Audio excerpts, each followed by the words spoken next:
আসসালামু আলাইকুম ভিউয়ার্স। ভিডিওতে দেখতে পাচ্ছেন নরসিংদী রেলওয়ে স্টেশনে একটি ট্রেনের মধ্যে অনবান্ধবের কেমন উছড়ে পড়া ভিড়।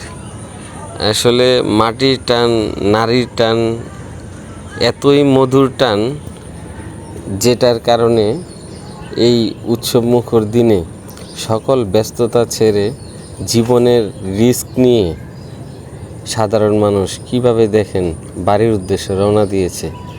ট্রেনের ছাদ থেকে শুরু করে দরজায় ঝুলে থেকে কত কষ্ট করে মানুষ যাচ্ছে। সবার জন্য মন থেকে দোয়া করি, আপনারা দোয়া করবেন যেন বড় ধরনের কোনো দুর্ঘটনা না হয়।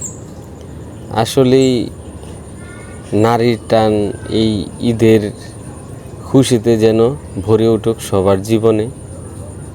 সবাই সাবধানে চলাফেরা করবেন, বাড়িতে যাবেন, ঈদে যাবেন, আবার ঈদ শেষে যেন সবাই সুন্দরভাবে ফিরে আসতে পারেন।